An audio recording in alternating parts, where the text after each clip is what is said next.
हरे कृष्णा। आज का हमारा सत्संग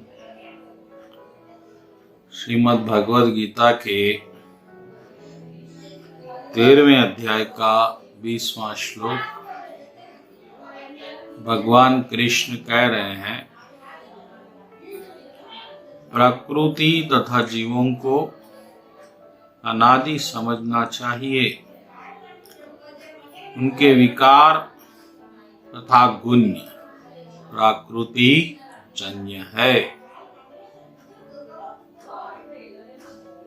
एक आध्यात्मिक चर्चा इस बात पर होगी कि सब कुछ अनादि है, सब कुछ अनंत है। हमारे सामने जो चीजें हैं वो है प्रकृति और एक जीव यानी हम। भगवान कृष्ण कह रहे हैं कि दोनों ही अनादि है। आप कहेंगे कि हम कहाँ अनादि है, शरीर तो क्षणिक है, मिट रहा है। शरीर क्षणिक है, लेकिन प्रकृति क्षणिक नहीं है, प्रकृति अनादि है। यही बात भगवान कृष्ण समझा रहे हैं। जैसा कि मैं उदाहरण देता हूं कि सोना जो धातु है वह अनादि है।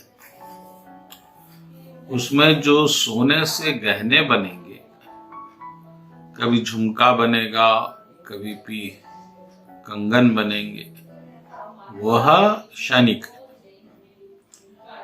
इसी तरह से प्रकृति भी अनादि है, जीव भी अनादि है, प्रभु भी अनादि है। किसी का कोई अंत ही नहीं। अंत है तो उस क्षणिक शरीर का, उस क्षणिक भौतिक शरीर का जो पंच तत्व से बना। इसीलिए भक्तगणों, भगवान की शक्ति, आदि शक्ति माँ दुर्गा को भी अनादि कहा है, क्योंकि प्रकृति ही जीवों के जन्म का मूल है। इसीलिए प्रकृति का मूल सोस्त्र आदि शक्ति है। तो इसी तरह से भक्तगणों, भक्तों को तत्व में प्राकृतिक से बने पदार्थों को नहीं देखना चाहिए, प्रकृति से बने विकारों को नहीं देखना चाहिए, बल्कि प्रकृति को स्वयं देखना चाहिए। क्योंकि प्रकृति, पुरुष और परम पुरुष ये तीनों ही दिव्य है और अनादि काल से चलते जा रहे हैं। अब इन सबका हमारे जीवन से क्या संबंध है, इस बात को जान लेना जरूरी है। अनादि काल से प्रकृति हमें विभिन्न शरीर दे रही है। तो ये जो शरीर हम पा रहे हैं प्रकृति के पंच तत्व का, यह प्रकृति की देन है। और एक मानव में आप कह सकते हैं कि ये माँ दुर्गा की देन है। और इसीलिए माँ दुर्गा को जननी, जगत जननी भी कहा गया है। अब इससे ऊपर इस शरीर को जो धारण कर रही है वह भी प्रकृति है, लेकिन वह परा प्रकृति कहा गया है। यानी कि उच्च कोटि की। यह जो प्रकृति है भौतिक, वो निम्न प्रकृति,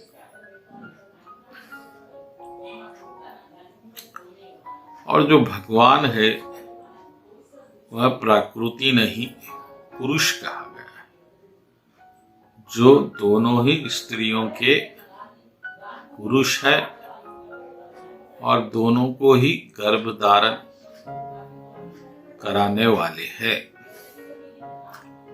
इसी तरह से इस सृष्टि का महान चक्र चलता है।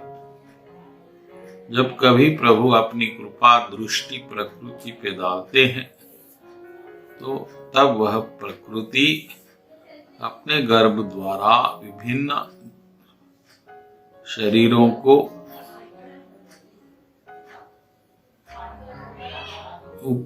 उत्पन्न करती है, प्रकट करती है, और फिर वो शरीर फिर प्रकृति में ही समा जाते हैं।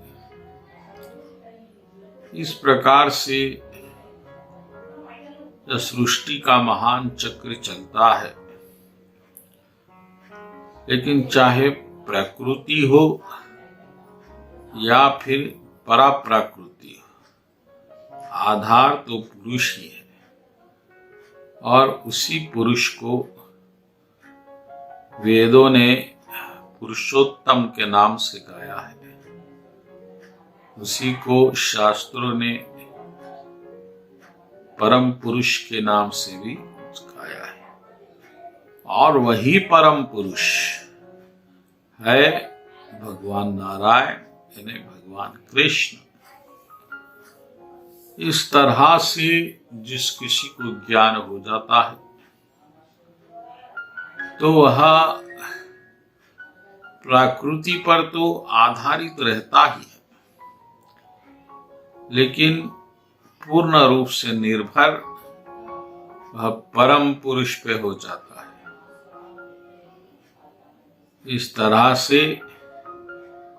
इस तरह माता के साथ तो रह रहे हैं पर पिता नहीं है, तो बच्चा अनाथ कहलाएगा।